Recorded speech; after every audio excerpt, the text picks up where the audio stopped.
PMI di Taiwan. Nah, balik lagi bersama aku Ken di ID Radio. Dan di section Breaking News hari ini, aku nggak bakal ngomongin tentang COVID-19 lagi nih teman-teman. Tapi aku hari ini bakal ngomongin tentang kantor distrik Neihu Kota Taipei akan menyelenggarakan pembelajaran kursus berkredit akademik, kursus potong rambut imigran baru, tata kecantikan rambut ala Jepang untuk periode tahun 2022 dari bulan 2 sampai bulan 9. Nah, teman-teman, jadi buat teman-teman PMI di Taiwan yang sekarang lagi bingung nih mau nambah keterampilan apa atau nambah skill apa, dan sekarang lagi pengen, aku bingung nih mau nyari bisnis apa yang aku bisa lakuin nih nanti. Nah, boleh banget aku saranin untuk ikut kursus potong rambut yang udah disediakan sama kantor distrik Neihu di Kota Taipei. Kenapa aku bilang kalian kalau misalnya lagi tertarik dengan menambah skill atau mau ikut itu sangat baik, karena menurutku skill-skill yang kayak gini ketika kalian ikut itu kalian bisa simpen sampai kalian nanti tua guys. Dan ketika kalian nanti teman-teman udah pulang misalnya ke Indo dan teman-teman mau buka bisnis, teman-teman punya tuh skill yang teman-teman bisa tawarkan ke masyarakat, yaitu teman-teman bisa gunting rambut ala Jepang. Nah, jadi itu juga bisa menambah cuan loh teman-teman. Untuk teman-teman yang tertarik, tanggal kursusnya itu mulai dari tanggal 9 April sampai 14 Mei. Nah, itu setiap hari Sabtu jam 9 sampai jam 12 dan jam 1 sampai jam 4. Nah, untuk lokasinya berada di China University of Science and Technology. Nanti alamatnya aku kasih turun di bawah ya.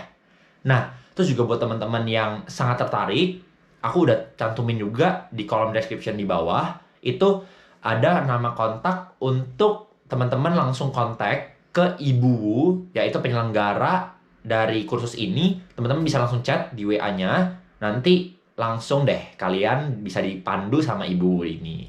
Oke? Nah, jadi aku menghimbau teman-teman untuk coba ikut keterampilan-keterampilan kayak gini, karena dengan menambah keterampilan kayak gini, teman-teman punya nilai juga bertambah teman-teman, dan makin mantap lagi ke depannya. Oke? Oke deh. Jadi mungkin breaking news-nya sampai sini dulu ya teman-teman untuk hari ini. Mungkin agak singkat, tapi semua isinya daging semua. Oke? Nah, untuk sekarang sampai sini dulu ya breaking news-nya. See you on the next breaking news. Dadah! Halo teman-teman PMI di Taiwan. Nah, balik lagi bersama aku Ken di section Fun Fact. Nah, jadi di Fun Fact kali ini kita akan ngomongin tentang lokasi makanan Indo yang ada di Taichung itu ada apa aja sih? Oke, langsung aja kita coba. Rumah makan yang pertama, rumah makan Indonesia Akui. Nah, jadi buat teman-teman yang mau datang, itu nanti teman-teman tinggal cari di Google rumah makan Indonesia Akui, atau teman-teman bisa cek description di bawah. Nanti aku tulis 3 nama resto ini di dalam kolom description, jadi teman-teman bisa langsung copy paste ke Google aja. Nah, jadi di Akui ini kenapa sih aku anjurin teman-teman buat datang? Jadi pertama, di Akui ini dia mempunyai prasmanan dan juga menu masakan nih teman-teman. Nah, menu masakannya itu apa sih? Jadi kalau misalnya aku sering datang ke sana, itu aku biasanya mesen rawon nih teman-teman. Jadi buat teman-teman penyuka rawon, aku sangat-sangat anjurin teman-teman untuk datang ke Akui ini, karena rawonnya benar-benar mantap, dagingnya juga benar-benar lembut. Oke? Langsung datengin aja Akui. Nah, terus juga teman-teman buat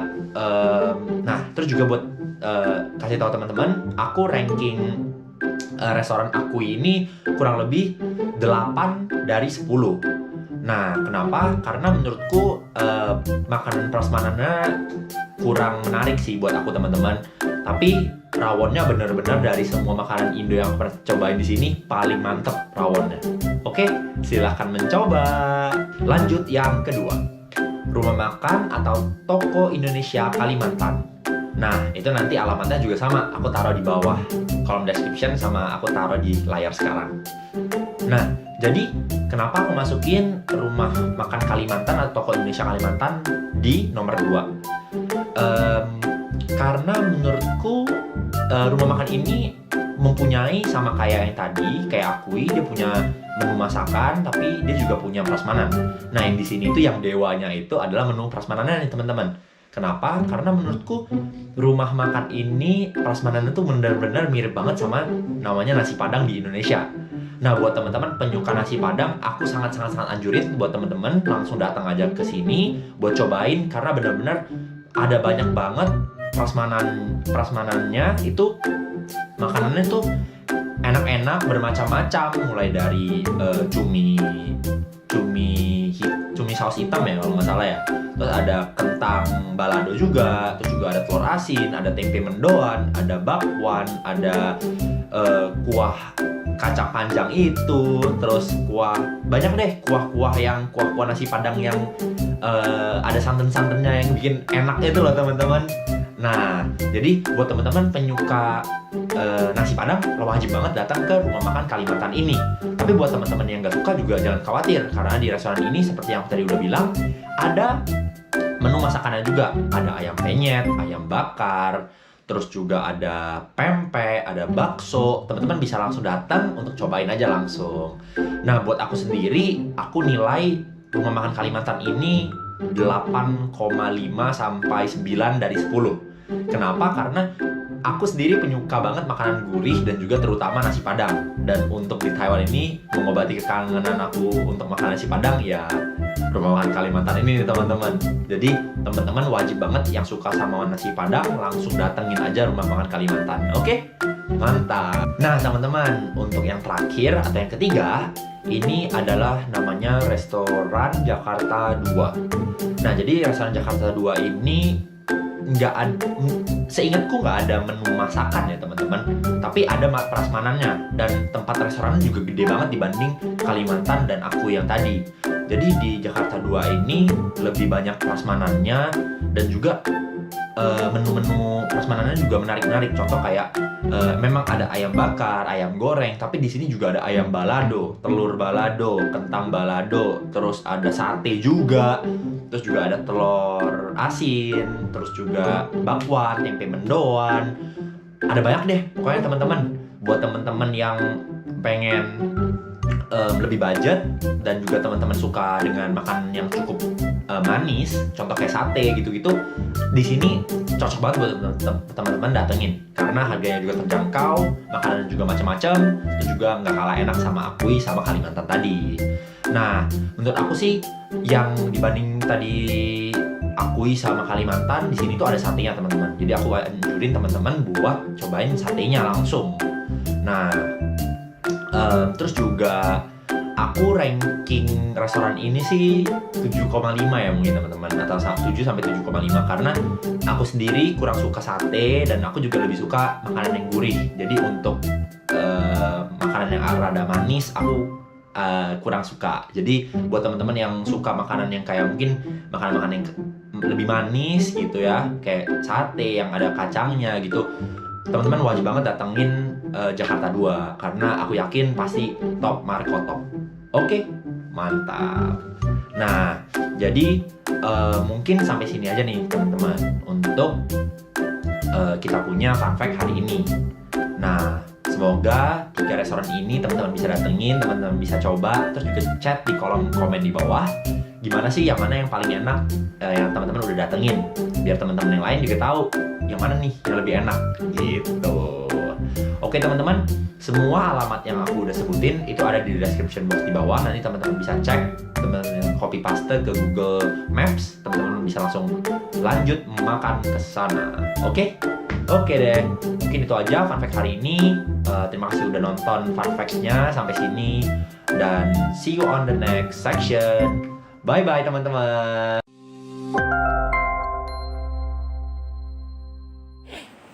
Halo teman-teman PMI yang di Taiwan. Nah, balik lagi nih bersama aku dan juga Oke, sebelum teman-teman bagi yang teman-teman yang belum kenal, nama saya Fendi Andreas. Saya adalah perwakilan dari Bank Negara Indonesia di Taiwan. Teman-teman yang punya masalah dengan Bank BNI Taiwan boleh langsung hubungi saya. Asik. Saya akan langsung respon dan langsung layani teman-teman. Mantap. Nah, jadi untuk topik hari ini kok tentang penipuan yang ada di Taiwan nih. Penipuan apa aja sih yang sekarang terjadi nih? Oke, jadi sebenarnya ini hal yang sangat penting harus teman-teman juga tahu ya, modus-modus apa aja yang sering muncul di Taiwan. Oke. Nah, contoh teman-teman banyak kasus ya atas nama Bank BNI. Nah, Bank BNI gadungan, nah maksudnya kayak dapat hadiah dan segala macam. Nah, ini langsung kita kupas. Contoh yang sekarang ini adalah kami nggak ada langsung kasih kurs ke teman-teman yang sebelah di atas ya. Nah, jadi kami itu nggak ada line yang seperti ini. Line kami itu ada, nanti bakal dikasih di Oh ya, deskripsi benar. bawah. Itu ada line resmi kami, bukan yang ini. Jadi teman-teman harus hati-hati. Dia atas nama BNI Remittance Taiwan, padahal itu bukan kami. Nah, terus dia itu selalu kasih ini chat terus-terusan. Apakah misalnya dengan kami CS BNI 24 jam Pak CS kalau di Taiwan tuh saya juga butuh tidur ya. Jadi itu pasti penipuan yang sangat krusial. Contoh aja kurs yang mencapai 526 teman-teman. Itu nggak mungkin terjadi teman-teman, karena kurs itu juga ada dikontrol sama banyak pihak gitu loh. Nggak mungkin kurs itu bisa sembarang kasih, apalagi atas nama Bank BNI gitu. Nah, jadi untuk kayak gini itu teman-teman jangan karena ada kursnya gede. Nah, seperti ini juga lanjut, jangan kurs yang gede, teman-teman terus memilih itu langsung yang kayak gadungan gitu. Karena teman-teman yang rugi itu lebih banyak. Mending teman-teman yang pilih aja yang resmi-resmi aja, yang ada kerja sama kita gitu. Ada berapa ini yang kerja sama kita itu lebih enak daripada teman-teman tuh pilih yang nggak jelas gitu. Oke. Nah, terus peta selanjutnya ini Selanjutnya kayak nih ada yang gambar ini nih. Nah, ini ya gimana, gambar Bro? kayak gini nih, kita nggak pernah minta data diri teman-teman. Data diri teman-teman tuh kita nggak pernah minta, kecuali yang kerja sama kami, yang contoh ada beberapa aplikasi yang kerja sama kami itu mereka yang minta, bukan kami. Jadi atas nama BNI Remittance Taiwan itu kita nggak pernah minta ARC, nomor HP dan segala macam nama dan sekarang gitu loh. Kita juga nggak pernah kasih namanya kode pembayaran seperti kayak PIN WDE ini kita nggak pernah ini juga teman-teman. Nah, terus habis itu kita juga nggak pernah ngajarin langkah-langkah untuk bayar gitu. Nah, itu sangat krusial teman-teman, itu yang sangat dialami. Ini adalah contoh salah satu yang sering dialami teman-teman karena teman-teman tuh pengen dapat kurs yang tinggi. Nah, terakhir itu malah ruginya tuh jauh lebih banyak. Jadi yang kayak yang kemarin kita bilang itu 100% yang kita bagi-bagi itu nggak bisa lagi manajemen keuangan karena udah kena tipu gitu. Ya, benar. Nah, jadi teman-teman harus hati-hati. Jadi harus tetap up to date ya. Nah, contoh kami juga ada ini kenapa lagi nih, kok? Nah, ini yang kami tuh tadi ada bahas tentang KUR yang kemarin itu kita bahas tentang KUR ya.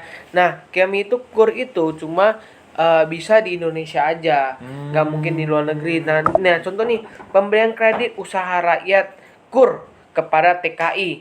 Nah, terus kayak teman-teman lihat nih di sini ya, teman-teman boleh zoom. Nah, itu kan maksudnya kayak kok pengajuan KUR itu nggak bisa pakai online, nggak bisa online, harus ke cabang gitu, cabang terdekat bawa identitas. Nah, karena kan nanti udah dikasih tahu kan. Iya, nanti prosedurnya bagaimana itu lebih ini nggak bisa pakai online gitu ya. Nah, terus kita itu juga ada namanya penipuan seperti ini. Kayak misalnya kasih kayak selama SIM card ini kamu dapat uang 270.000 NT. Gimana coba kamu dapat langsung uang 1 miliar ya? 1 miliar benar. 1 miliar nggak mungkin teman-teman. Kalau misalnya kayak gitu banyak dong orang kaya sekarang kayak mendadak kan. Betul. Nah, itu sangat juga, tapi teman-teman disayangkan banyak teman-teman tuh masih percaya. Jadi ini harus dihati-hati, modusnya itu harus dihati-hati. Mungkin dia bisa minta kirim uang pajak dulu atau segala macam gitu. Dan saya pernah dengar juga yang kayak seperti ini, dikirimin HP atau apa yang murah. Bayar dulu dong. Ini atas nama ini. Kamu dapat HP, kamu dapat apa? Tapi harus bayar pajak dulu, bayar biaya pengiriman. Dimintanya 3 juta, mungkin lebih murah dari HP, tapi kan 3 juta, 5 juta. Tetap aja kalau misalnya hilang dia tetap hilang tadi yang persenan yang money management yang udah kita pakai tuh. Iya, makanya. Jadi itu harus sangat dihati-hati. Oke. Nah, contoh juga selanjutnya ini ya. apa nih? Nah, teman-teman nih contoh memang modus ini oknum yang melakukan itu sangat pintar ya. Itu udah atas nama Kepolisian RI nih, Direktur BNI. Soal Direktur BNI aja udah pasti bukan yang Mas Ahmad ini gitu.